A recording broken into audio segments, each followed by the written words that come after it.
Hello everyone, welcome to my channel, and today we are going to solve a very important questions of SC Verma. Question number 30.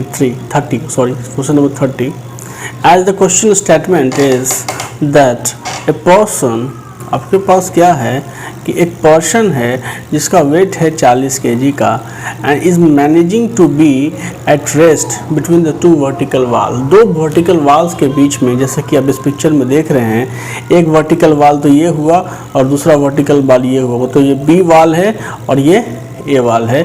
इन दोनों Waals के बीच में वो खुद को rest में manage करके रखा हुआ कर क्या रहा है वो, तो अपने हाथों से, पाँव से और अपनी कमर से वो दो वाल्स जो हैं उस वो वाल्स को वो प्रेस कर रहा है। So person of 40 kg is managing to be at rest between the two vertical wall by pressing one wall A by his hands and feet and other walls B by his back. Assume that the friction coefficient between the body and the wall is mu का जो value है, दोनों body और wall के बीच जो friction coefficient की value है वो यहाँ पे 0.8 आपको एज्यूम करने के लिए कहा है। और ये भी कह रखा है कि limiting frictions act at all the contact point. ये इंपॉर्टेंट पॉइंट है, याद रखिए क्या कर रहा है, limiting friction acts at all contact point, friction acts at all contact point, सारे भी कॉन्टैक्ट पॉइंट है वाल के साथ मैन का, उस सभी जगहों पे जो फ्रिक्शन एक्ट कर रहा है वो क्या है, वो लिमिटिंग फ्रिक्शन है। मतलब maximum value mu into N है। क्या है, म्यू इंटू जो नॉर्मल रिएक्शन फोर्स उस पॉइंट पे होगा उसके इक्विवेलेंट होगा। तो ज़रा सा बताएंगे आप इस सवाल में क्या पूछा जा रहा है कि so that the person pushes the two walls with equal force, पहला सवाल है, और दूसरा है find the normal force exerted। ठीक है, कितना नॉर्मल फोर्स एग्जर्ट हो रहा है, मतलब वाल जो है सो पर्सन पे कितना नॉर्मल फोर्स एग्जर्ट कर रहा है। तो सबसे पहले देखिए कि ये बंदा जब इस दो वाल्स के बीच में अपने आप को रेस्ट में रखने के लिए मैनेज कर रहा है, तो वो एक्चुअली कर क्या रहा है कि अपने हाथों से, पाँव से और अपनी कमर से इन दो वाल को प्रेस कर रहा होगा। तो ये जो एक्चुअली में प्रेस कर रहा है अपने हाथों से, मैं इसको येलो लाइन से रिप्रेजेंट कर रहा हूँ, तो जब वो प्रेस करेगा तो न्यूटन्स थर्ड लॉ से उस पर एक अपोजिट रिएक्शन फोर्स, एक नॉर्मल रिएक्शन फोर्स एक्ट करेगा, और वो नॉर्मल रिएक्शन फोर्स आपका यू है। पहला हो गया, this is the N1, the normal reaction force applied by the wall on the back, और ये जो नॉर्मल रिएक्शन फोर्स है N2 और N3, it is a normal reaction force applied by the wall on hand, and N3 is the normal reaction force applied by the leg on ठीक है, applied on the leg by the wall.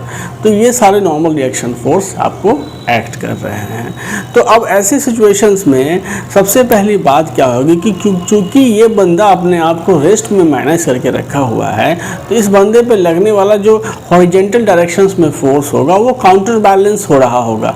तो ये देखिए, ये towards the right act कर रहा है और ये दो forces towards the left act कर रहा है। तो आप ये लिख सकते हो कि N1 is equal to N2 plus N3। अब एक चीज़ समझ जाओ कि अगर ये N1 से इसको वाल इसको प्रेस कर रहा है और ये जिस फोर्स से प्रेस कर रहा होगा वो दोनों बराबर होगा। तो सपोज करो कि ये जो फोर्स है ये F1 फोर्स से इसको प्रेस कर रहा है, ठीक है, या यहाँ पे देखो ये जो येलो लाइन है ये F2, ये F3 फोर्स से इसको पैर से प्रेस कर रहा है, या ये जो है यहाँ से मान लो कि ये F2 फोर्स से इसको हैंड से प्रेस कर रहा है। तो एक्चुअली में क्या होगा न्यूटन थर्ड लॉ से कि ये जो F1 है this is equal to N1, और ये जो F2 है this is equal to N2, और ये जो F3 है this is equal to N3। तो कहीं ना कहीं आपको एक इक्वेशन अचीव हो गया कि जिस फोर्स से F1 फोर्स जो है this is equal to F2 plus यहाँ पे तो F3, मतलब क्या चीज़ कि जिस फोर्स से पर्सन अपने बैक से वाल को प्रेस कर रहा है वो फोर्स जो है तो दूसरे वाल पे लगाए हुए फोर्स, ये जो दोनों सम है ये एक्चुअली में क्या है कि इस वाल पे, वाल ए पे हैंड्स और फीट से जो फोर्स लगाया गया उसका एक सम है, ठीक है, इसके बराबर होगा। तो आप ये कह सकते हैं क्या चीज़ कि दोनों एंड पे, जैसे इस एंड पे F1 फोर्स से इसने दबाया तो जिस फोर्स से इसने इस एंड को प्रेस किया उसी फोर्स से इसने इन दोनों फोर्सेस का जो मैग्नीट्यूड हुआ सम उसका बराबर हुआ, तो आप ये कह सकते हैं कि the person pushes the two walls with equal forces. इससे क्या कंक्लूड कर सकते हैं कि पर्सन, ठीक है, person pushes the two wall, pushes the two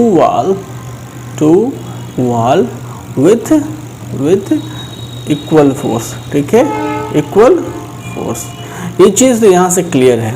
अब देखो यहाँ से क्या चीज़ कि जब ये नॉर्मल रिएक्शन फोर्स ऐड कर रहा है और ये जो कॉन्टैक्ट सरफेस है, यहाँ जैसे कॉन्टैक्ट है, ये कॉन्टैक्ट सरफेसेस है, ये कॉन्टैक्ट सरफेस क्या है, रफ सरफेस है, ठीक है, रफ सरफेस है।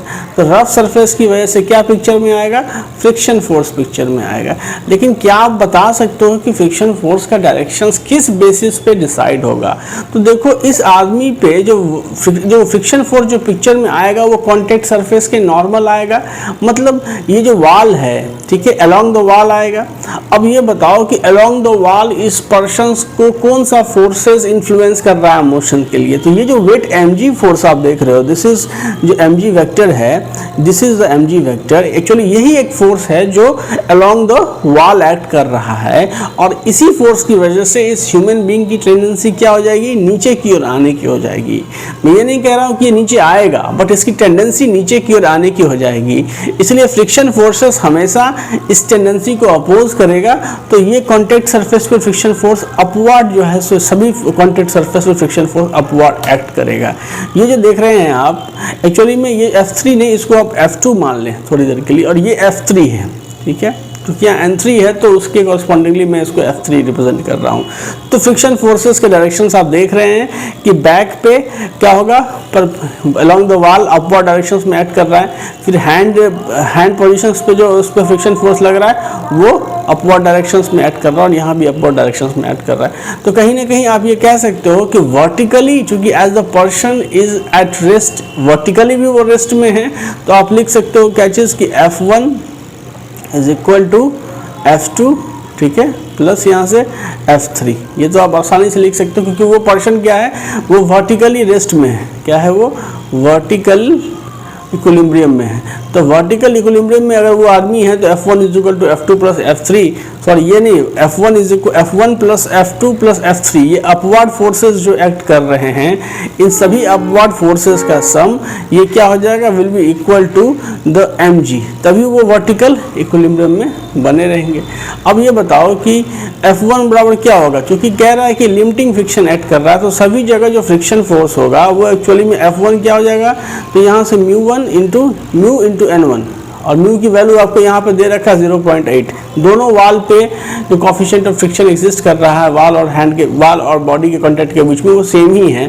तो यहाँ F1 equal to μ1 into n2, या यहाँ F2 इक्वल टू μ2 तो वही रहेगा, तो n2, और यहाँ पे भी म्यू इंटू यहाँ पे n3। तो जब सम करोगे तो यहाँ पे क्या आ जाएगा, mu into n1 plus mu into n2 plus mu into n3, and this is equal to force mg, ठीक है। तो अब आप बता सकते हो कि म्यू कॉमन ले लोगे तो ये क्या हो जाएगा, n2 प्लस n3, और n2 plus n3 is equal to क्या चीज़ है, n1 हो जाएगा। तो तुम इसको लिख सकते हो यहाँ से क्या है, ट्वाइस म्यू n1, ठीक है, and this is equal to mg। और mg मास है इसका 40 kg, और g हो गया 10, तो ये बेसिकली कितना हो गया, 400।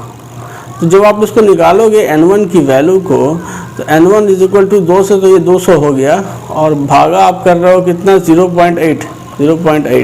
तो ये एक्चुअली में कितना हो जाएगा तुमको, 250 न्यूटन के आसपास ये आ गया। मतलब क्या चीज़ कि ये जो n1 फोर्स है, ये क्या है, the force exerted by the normal force exerted by the wall on the man, ठीक है। तो n1 250 न्यूटन आ गया, और इस वाल के द्वारा जो नॉर्मल फोर्स एग्जर्ट होगा वो क्या होगा, तो वो n2 प्लस n3 होगा, और उसकी वैल्यू भी कितनी होगी, तो 250 न्यूटन होगी, ठीक है।